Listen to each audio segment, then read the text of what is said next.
المرسلين وعلى آله وصحبه أجمعين. سبحانك لا علم لنا إلا ما علمتنا إنك أنت العليم الحكيم وتب علينا إنك أنت التواب الرحيم. ربي زدنا علما نافعا وفهما مستقيما وهداية للصواب. لا حول ولا قوة إلا بالله العلي العظيم. لا حول ولا قوة إلا بالله العلي العظيم. اللهم ألهمنا علما نعرف به أوامرك ونعرف به نواهيك وانصر أنت الفهم النبي وإلهم الملائكة المقربين واخرجنا من ظلمات الوهم وافتح علينا أبواب رحمتك وعلمنا أسرار حكمتك يا رب العالمين. رب اشرح لنا صدرنا ولساننا واحلل عقدة من لساننا يفقهوا قولنا. قال الشيخ المصلي تعالى نفعنا بعلومه في الدارين آمين. Sekarang. Dan dari kesalahan Allah Ta'ala dari segala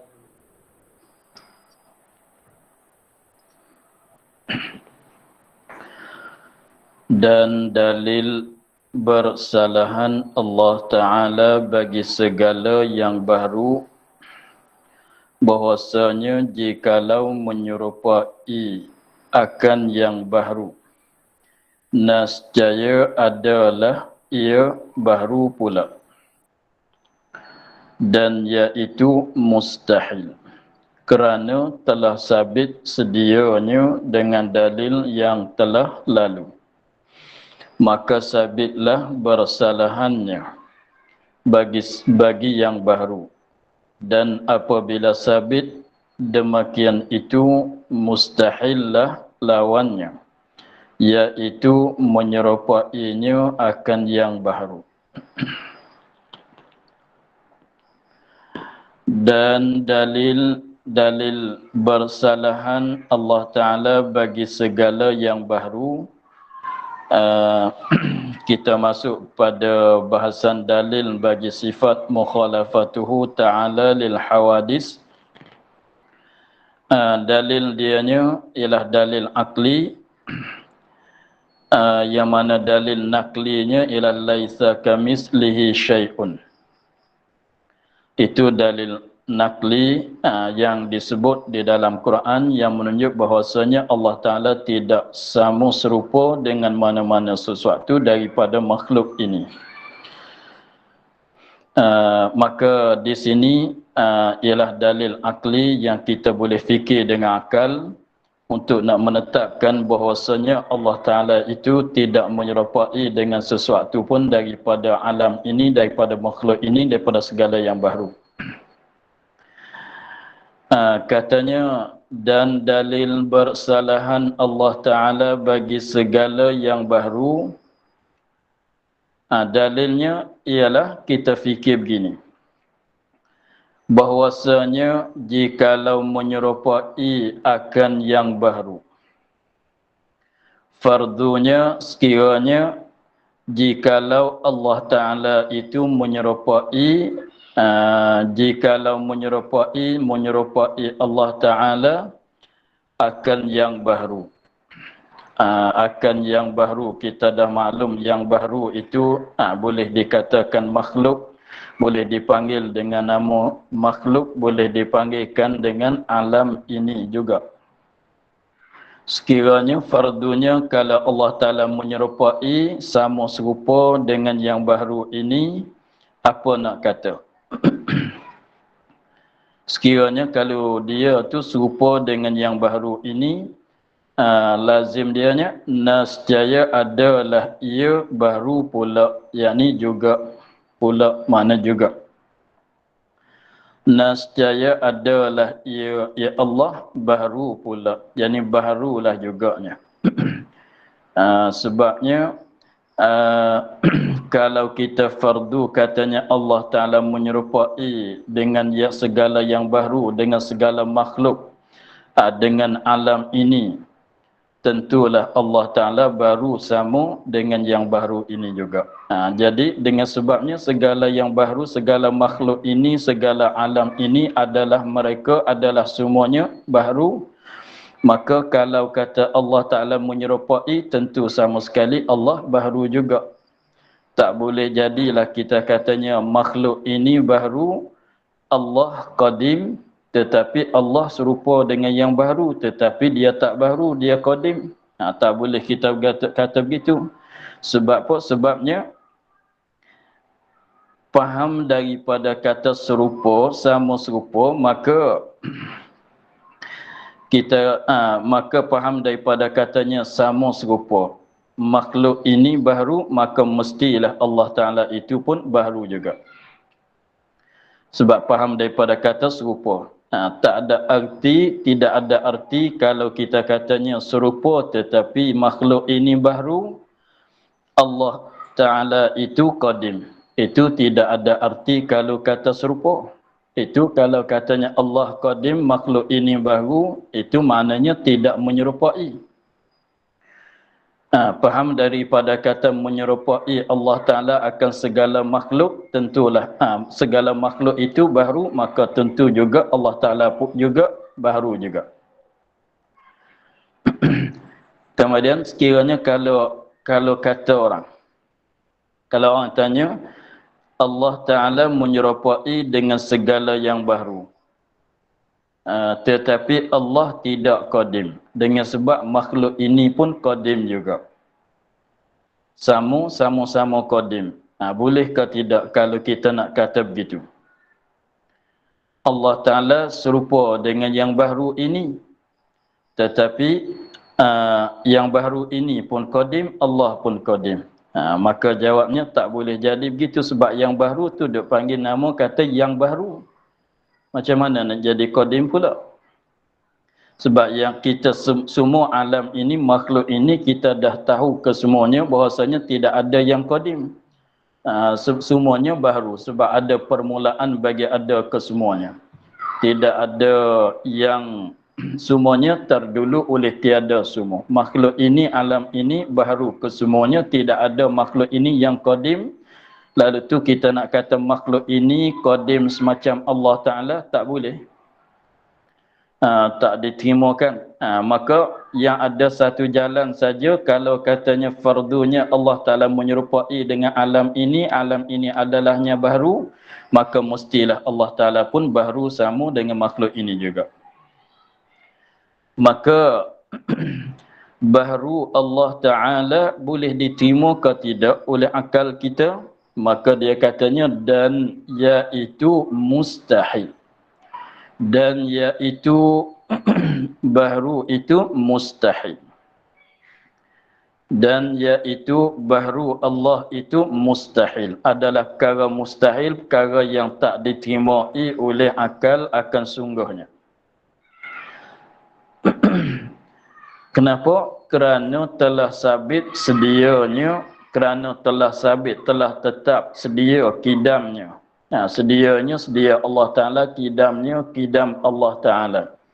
Sabit-sabit dengan dalil yang telah lalu. Dengan dalil bagi sedia, dalil bagi kidam yang telah lalu. Dengan maknanya, kalau kita fardu kata Allah Ta'ala itu menyerupai dengan mana-mana suatu daripada makhluk ini, tentu Allah Ta'ala itu baru. Maka baru Allah itu mustahil. Kerana dalil sudah tetap, dalil bagi kidam Allah Ta'ala. Telah tetap bahasanya Allah Ta'ala itu sedia. Kalau tetap Allah Ta'ala dah sedia dengan dalil yang dulu, macam mana kita nak kata baru?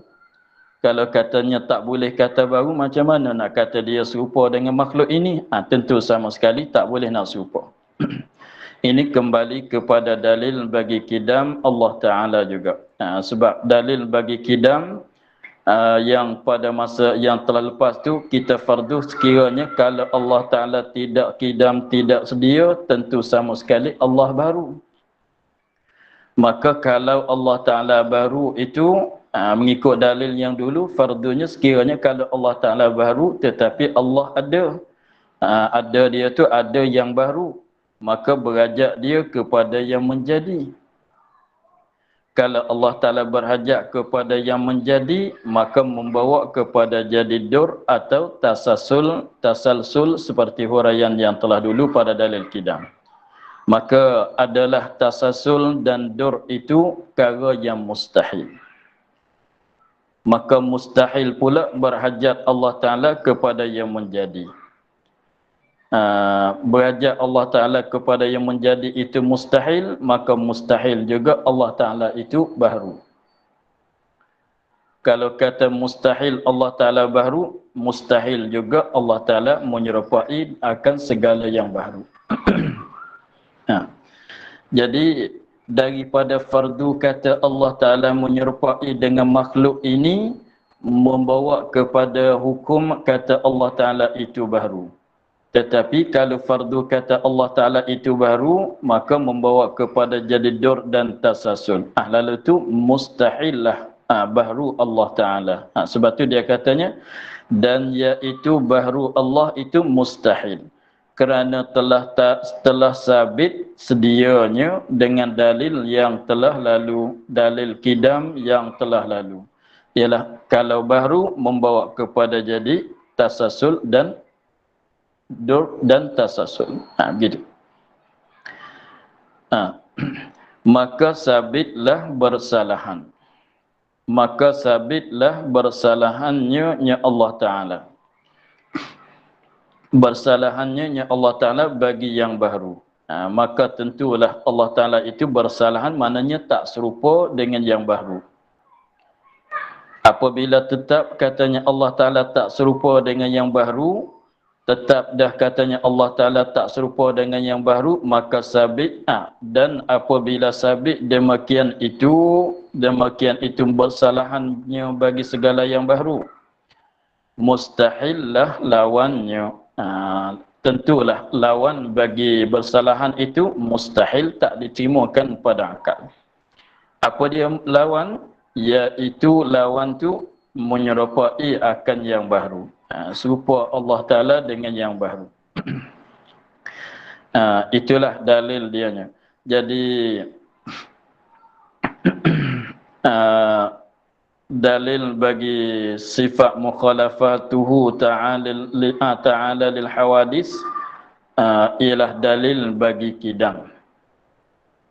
Dalil bagi sifat mukhalafatuhu ta'ala lil hawadis, dalil bagi kidam, artinya kena atas diri kidam sendiri jadi dalil.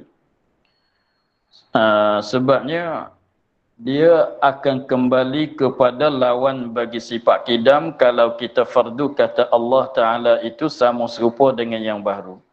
Sebab tu dia katanya kalau Allah Ta'ala menyerupai dengan segala yang baharu, tentu baharulah juga Allah. Maka baharu tu, baharu Allah apa hukum? Iaitu hukum dianya mustahil. Kenapa mustahil baharu Allah? Kerana kita dah tetap pada dalil kidam yang dulu bahwasanya kalau fardu Allah Ta'ala itu baru membawa kepada jadi dur dan tasasul. Maka membawa dan dur dan tasasul itu mustahil. Kalau gitu baharu itu pun mustahil juga. Tapi baharu tadi itu daripada fardu, daripada kita fardu kata Allah Ta'ala menyerupai. Kalau gitu baharu mustahil, yang difardu kata menyerupai pun mustahil juga. Maka apabila baharu tu mustahil, mustahillah juga menyerupai. Apabila mustahil menyerupai, maka wajiblah tetaplah bersalahan Allah Ta'ala dengan segala yang baharu. Apabila bersalahan Allah Ta'ala dengan segala yang baharu adalah perkara yang wajib, maka lawan dianya mestilah mustahil.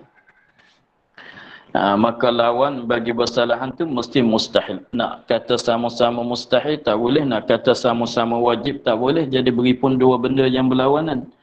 Jadi maknanya apabila bersalahan Allah Ta'ala itu masuk dalam wajib sebab mustahil nak jadi baharu, kalau begitu lawan dia mustahil. Menyerupai dengan yang baharu itu adalah perkara yang mustahil, yang tak diterimai oleh akal. Tidak berlaku pada wakil. Itulah dalil bagi sifat mukhalafatuhu ta'ala lil hawadis. Pendek katanya, dalil bagi mukhalafatu ta'ala lil hawadis kembali kepada dalil bagi sifat kidam. Gitu. Sebab pun faham daripada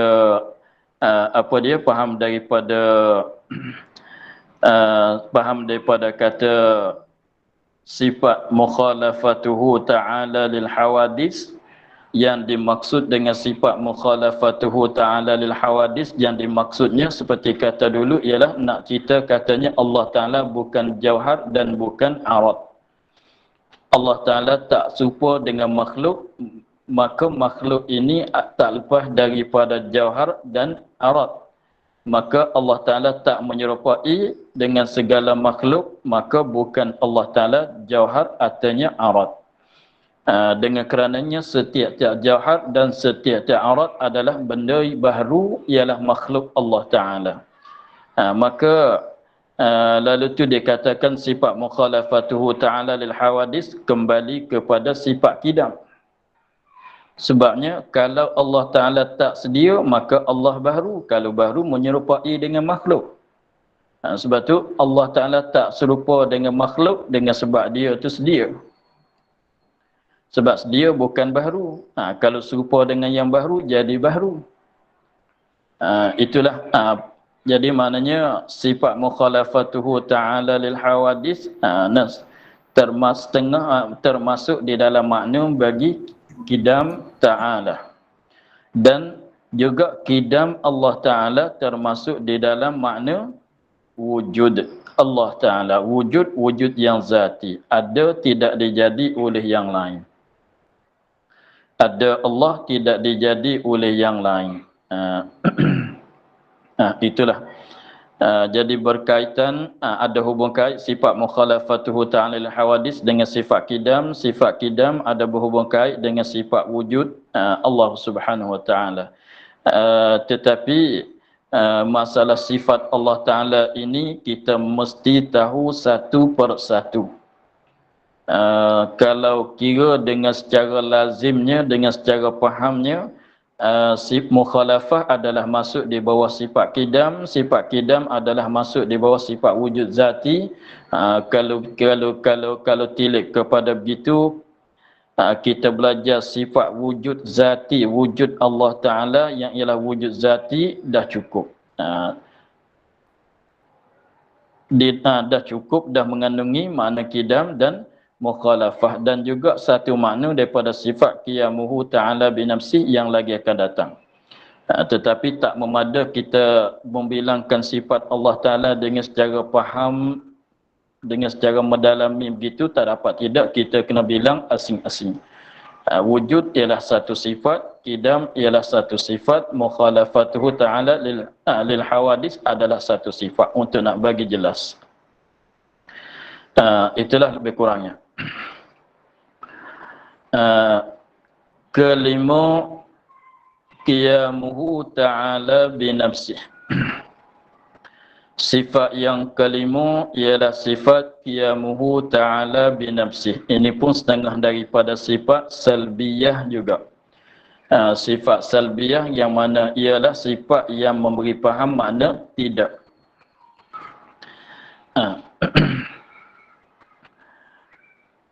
Kelima ialah sifat qiyamuhu ta'ala binafsih, artinya salin bahasa daripada bahasa Arab kepada bahasa Melayu. Ini bukan makna yang dikandung. Ini bukan makna yang dikandung. Ini bukan nak cerita maksud daripada kata qiyamuhu ta'ala binafsih. Maksud dia tu lagi akan datang. Ini sekadar nak menterjemah daripada bahasa Arab kepada bahasa Melayu. Sekadar itu dulu. Adapun makna dia nanti hurai sebentar lagi. Artinya, arti qiyamuhu ta'ala binafsi, berdiri Allah Ta'ala dengan sendiri. Berdiri Allah Ta'ala dengan sendiri. Tetapi dalam kitab Baqarah dia terjemah katanya ada sendirinya, ada sendiri dirinya. Maksudnya ada dengan secara dirinya. Tengok. Itu terjemah. berdiri Allah Ta'ala, qiyamuhu, berdirinya. Qiyam makna berdiri,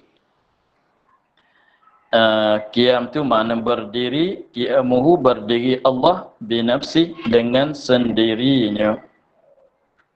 Itu terjemah bukan maksud. Kita berpegang dengan maksud, dengan makna yang dimaksud, tak berpegang dengan terjemah.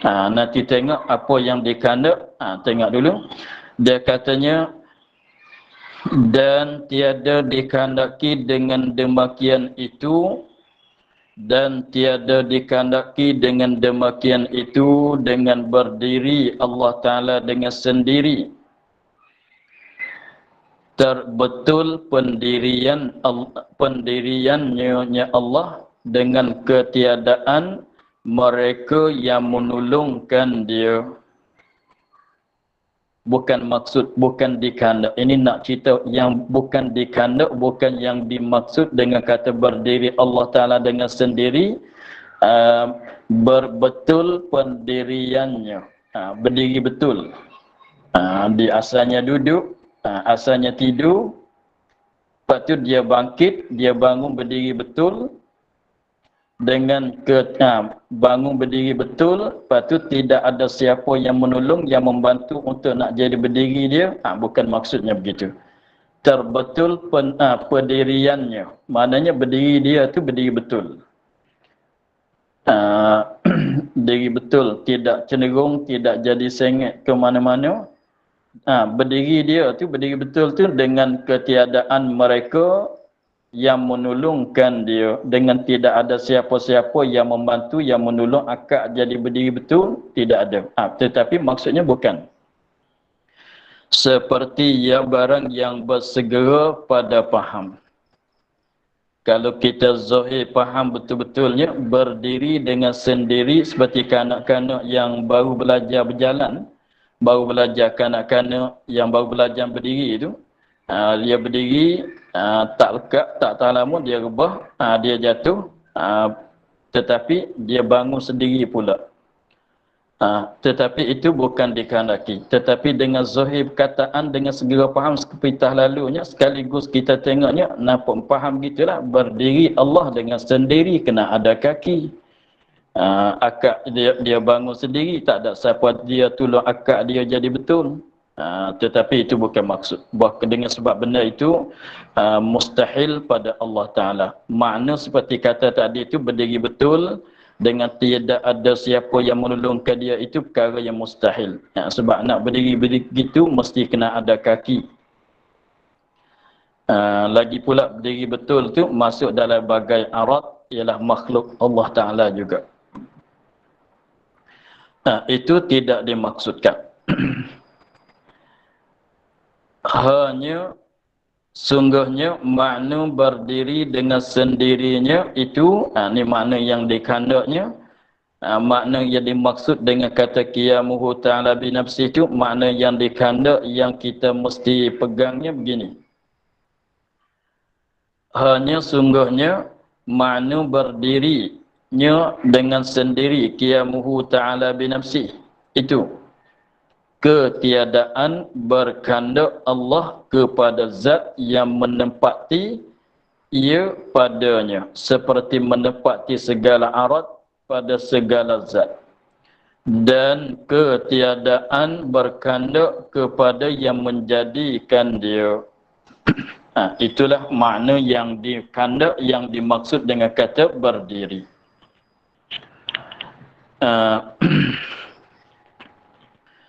Makna dianya, makna yang dimaksud dengan berdiri dengan sendiri itu ada dua makna. Jadi sifat qiyamuhu ta'ala binafsi, berdiri Allah Ta'ala dengan sendiri, mengandungi dua makna. Mengandungi dua makna. Satu makna, ketiadaan berkandak Allah Ta'ala kepada zat yang menempati ia padanya. Itu satu makna. Dan makna satu lagi, depan sikit, dan ketiadaan berkandak kepada yang menjadi. Itulah dua-dua makna yang dimaksud dengan kata qiyamuhu ta'ala binafsi atau berdiri Allah Ta'ala dengan sendiri. Makna bangkit bangun, berdiri, bangkit berdiri dengan sendiri, tidak ada siapa yang menolong. Itu sifat makhluk, bukan sifat Allah Ta'ala, bukan dikandung. Makna yang dikandaknya ialah dua makna. Satunya ketiadaan berkandak kepada yang menjadi. Ketiadaan berkandak Allah Ta'ala kepada zat. Tengok makna dia ketiadaan. Sebab tu qiyamuhu ta'ala binafsi itu dikatakan sifat salbi. Salbi maknanya ketiadaan. Sebab makna dia memberi faham ketiadaan. Satu maknanya ialah ketiadaan berkandak Allah Ta'ala kepada zat.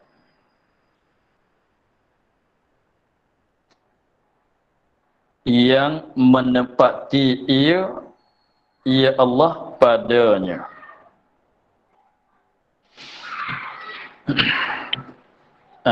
Itu yang dia cerita. Tetapi kita ambil maksud sekali lagi dengan kata ketiadaan berkandak Allah Ta'ala kepada zat yang menempati ia padanya. Maksudnya nak cerita kata Allah bukan sifat. Allah bukan sifat. Bahkan Allah itu ialah zat. Itu maksud dengan kata ketiadaan berkandak Allah Ta'ala kepada zat. Ketiadaan berkandak Allah Ta'ala kepada zat yang menempati ia padanya, maksudnya Allah bukan sifat. Maksudnya Allah bukan sifat, bahkan Allah itu ialah suatu zat. Begitu dulu. Jadi makna yang pertama bagi sifat qiyamuhu ta'ala binafsi ialah Allah bukan sifat. Bahkan Allah itu adalah zat.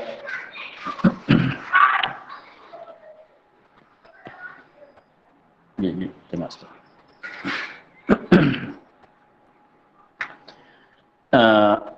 Allah bukan sifat, bahkan ia ialah zat. Itu yang dimaksudnya.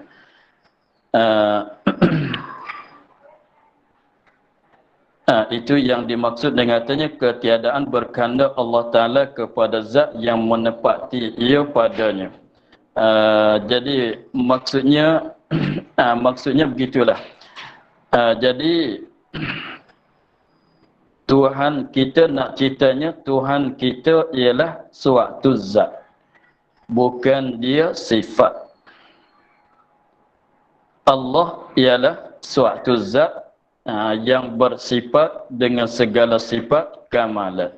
Allah bukan dialah sifat. Kalau kudrat iradat memanglah sifat. Tetapi Allah Tuhan kitanya ialah suatu zat. Kalau kudrat iradat dan lain-lain lagi, itu adalah sifat bagi zat Allah Ta'ala. Satu sifat bagi Tuhan kita. Tuhan kita ialah suatu zat. Itu maksud katanya ketiadaan berkandak Allah Ta'ala kepada zat. Lepas tu kenapa dia kata tiada berkandak kepada zat? Padahal maksudnya Allah bukan zat. Dengan sebabnya benda dia perkara ini tak lepas daripada dua perkara. Ada kalanya zat, ada kalanya sifat. Ada kalanya zat, ada kalanya sifat. Dia tak lepas daripada dua perkara itu. Tetapi zat makhluk, kalau zat makhluk ini dimasyhur dengan nama jauhar, artinya jirim jisim.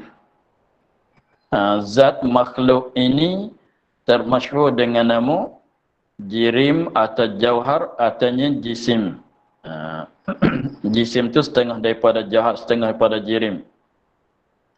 Dan sifat-sifat bagi segala makhluk ini dipanggil dengan nama kata arad. Sifat-sifat bagi segala makhluk ini dipanggil dengan nama arad. Jadi kalau sebut kata arad ialah sifat bagi makhluk ini.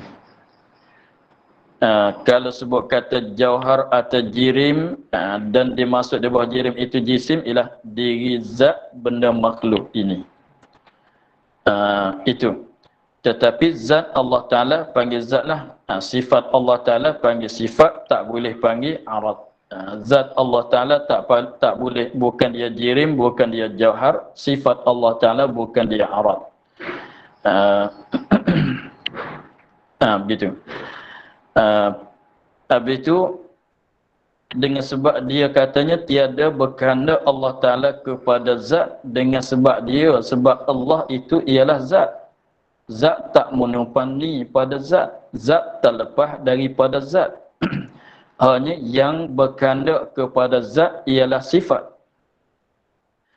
Perkara yang berkehendak kepada zat ialah sifat.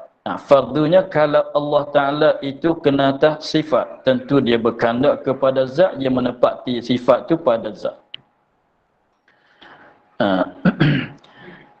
Jadi maksudnya begitulah. Nak cerita katanya yang kita mengaku, kita aku dia, kata dia ni sebagai Tuhan kita ialah suatu zat, bukan kena atas sifat. Sebab tu katanya Allah itu siapa dia? Allah itu nama bagi suatu zat yang wajib ada. Nama bagi suatu zat, tengok kita pun dah kata begitu. Allah adalah nama bagi suatu zat, perkataan Allah. Perkataan Allah itu adalah nama bagi suatu zat yang wajib ada. Kalau gitu Tuhan kitanya ialah kena kepada zat, bukan kena atas sifat. Kalau fardunya Allah Ta'ala kena atas sifat, tentu dia berkehendak kepada zat untuk nak menempati, untuk nak menumpani pada sifat zat itu. Sebab tu dah dia katanya ketiadaan berkehendak Allah Ta'ala kepada zat. Memanglah tak berkehendak kepada zat, sebab Allah itu ialah zat. Zat tak berajak kepada, tak berkehendak, tak berajak kepada zat. Yang berkehendak, yang berajak kepada zat itu adalah sifat.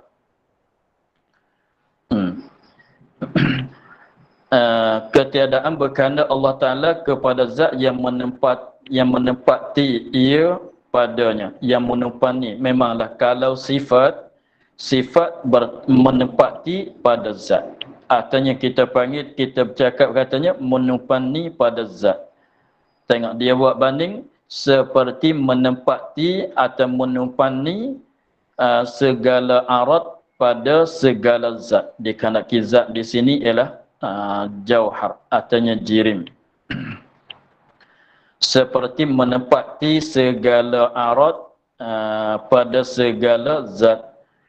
Seperti putih menempati pada umpama kapas, seperti masin menempati menumpani pada umpama garam, seperti manis menempati menumpani pada umpama gula-gula menisan-menisan, dan katalah yang lain lagi. Maka maksudnya, makna yang pertama nak cerita katanya Allah adalah zat, bukan dia sifat. Kalau dia tu sifat, tentu dia menumpani pada zat. Seperti putih menempati pada umpama salji tadi, umpama kapas. Itu makna yang pertama. Dan ketiadaan, ini makna yang kedua. Makna yang kedua ini pun masuk di bawah makna kidam, masuk di bawah makna wujud zati juga.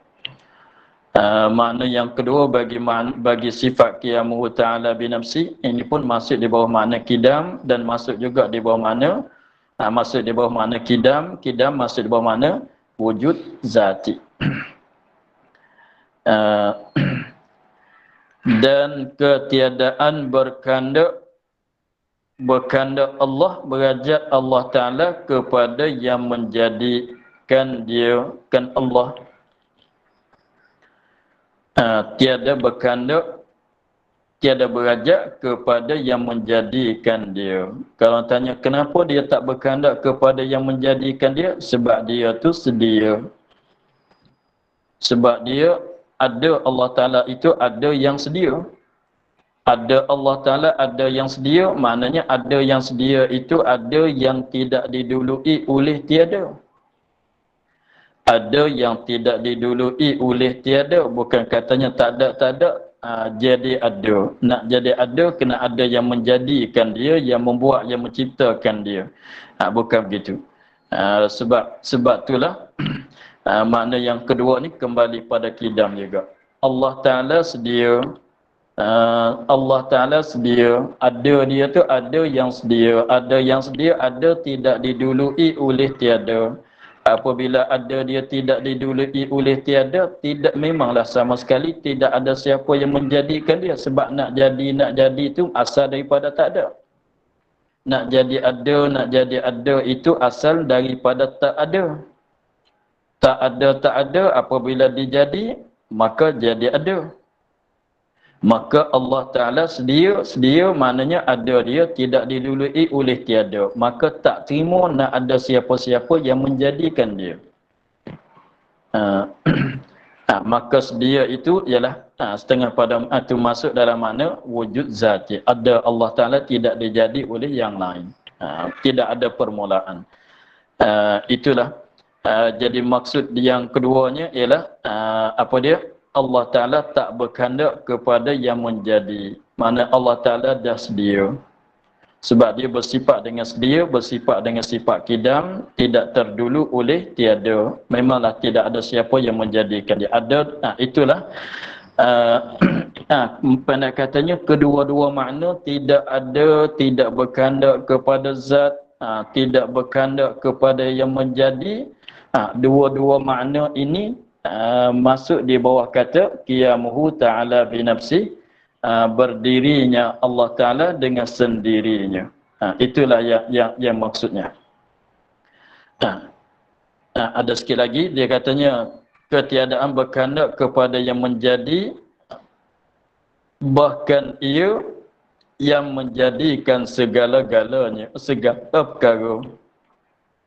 Bahkan ia Allah menjadikan segala perkara ini, segala makhluk ini, segala alam ini. Maknanya dikarenakan segala perkara yang lain daripada zat dia, yang lain pada sifat dia. Patut kita jaga begitu. Bahkan ia yang menjadikan segala perkara. Apa maksud dengan segala perkara? Yakni yang lain-lain daripada zat dia dan sifatnya. Lain daripada zat, yang lain-lain daripada zat dia dan yang lain-lain daripada sifatnya. Lain daripada zat dia, lain pada sifat dia. Apa yang dipanggil? Dengan nama kata alam. Sebab alam-alam tu ialah setiap perkara yang lain pada Allah, lain pada zat Allah dan lain daripada sifat Allah. Jadi dengan sebab Allah Ta'ala menjadikan segala perkara, segala yang lain daripada diri dia, macam mana nak ada yang lain menjadikan dia pula? Sebab kita fardunya dua, Allah dan yang lain. Dua, Allah dan yang lain daripada Allah. Allah dan yang lain daripada Allah. Dua.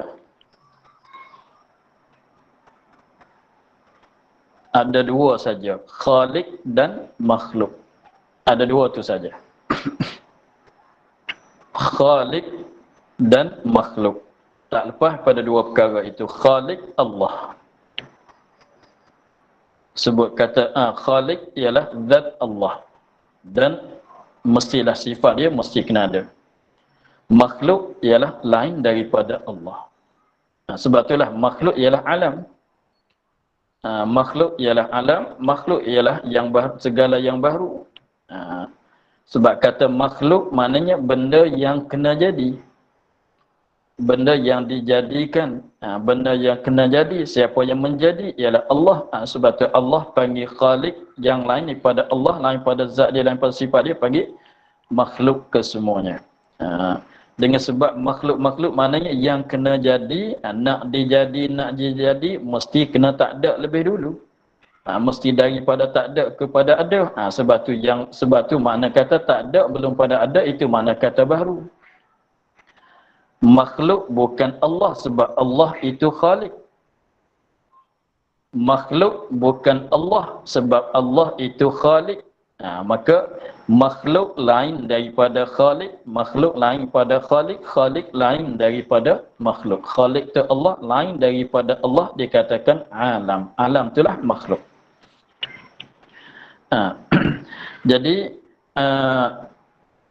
dia ada dua saja, Khalik dan makhluk. Khalik itu Allah, yang lain makhluk ke semua. Yang lain makhluk ke semua. Jadi maknanya yang lain daripada Allah Ta'ala adalah makhluk Allah Ta'ala ke semuanya. Yang lain daripada zat Allah, yang lain daripada sifat Allah adalah makhluk ke semuanya. Lepas tu, boleh ke tidak kita nak katanya makhluk Allah Ta'ala menjadikan Allah?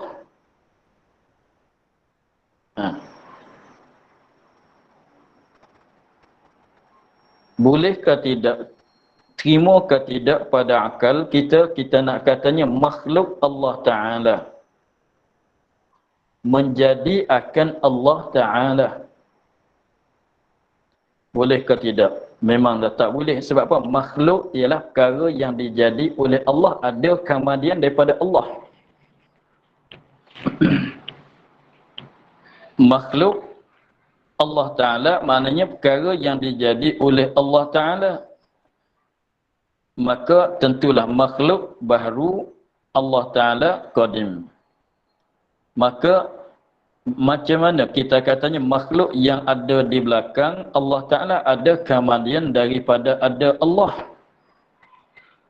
Lepas tu kita nak katanya makhluk ini menjadikan Allah. Tak boleh. Sebabnya kita faham bagi betul-betul, ia ada dua, Allah dan makhluk. Artinya alam. Alam-alam tu lain daripada Allah dan sifatnya. Maka Allah lah yang menjadi akan yang lain. Maka kalau kata Allah yang menjadikan yang lain, maka yang lain boleh jadikan nak menjadikan Allah? Tak boleh.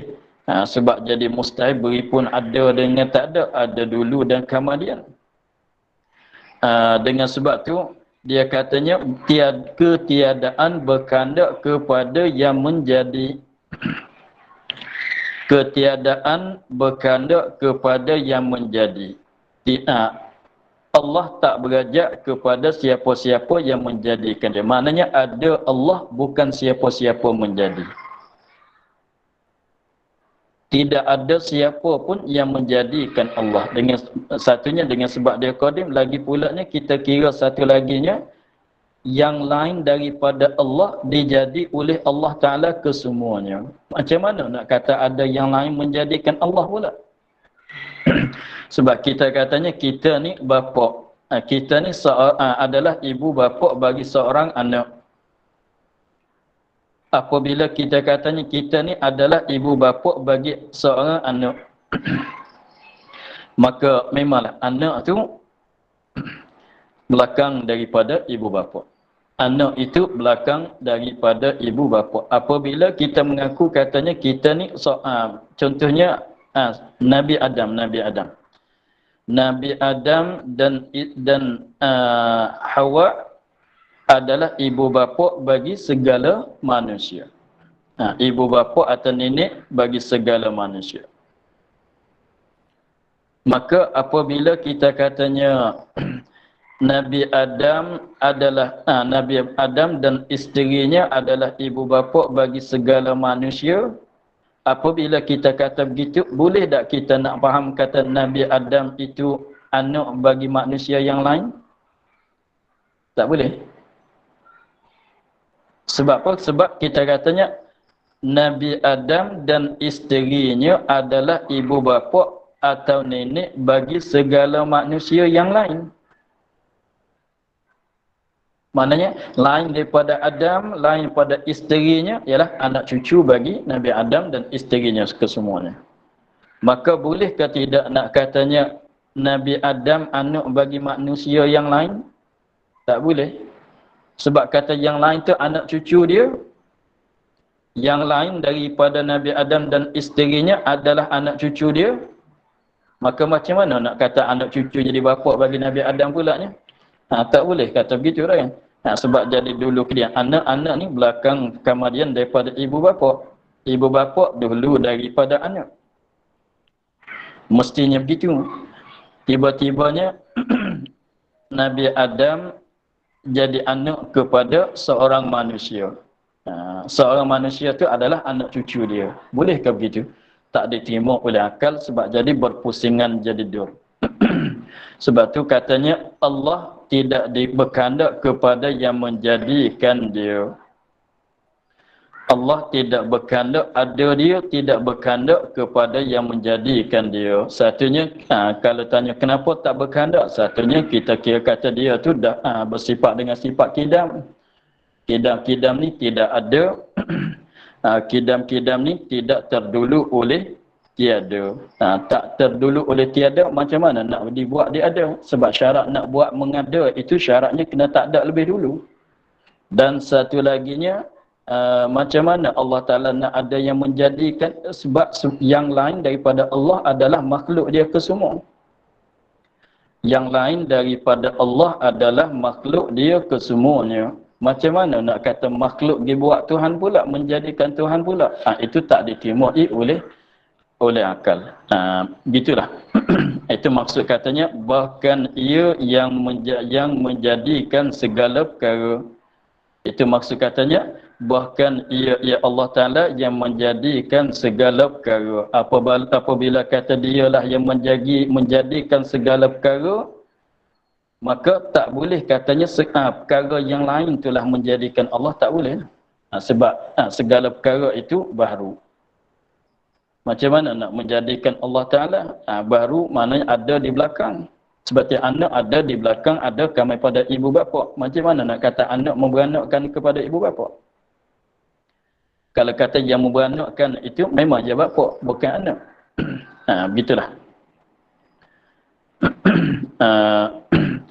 Jadi pada katanya sifat yang kelima ialah sifat qiyamuhu ta'ala binafsi, yang diterjemuh dengan bahasa Melayu, berdiri Allah Ta'ala dengan sendiri, ada dengan secara diri, tetapi yang dipaham daripada zahir perkataan itu tidak dimaksud. Bahkan maksudnya dua perkara, makna dia terkandung dua perkara. Satunya nak cerita katanya Allah Ta'ala bukan sifat, bahkan Allah Ta'ala itu ialah suatu zat.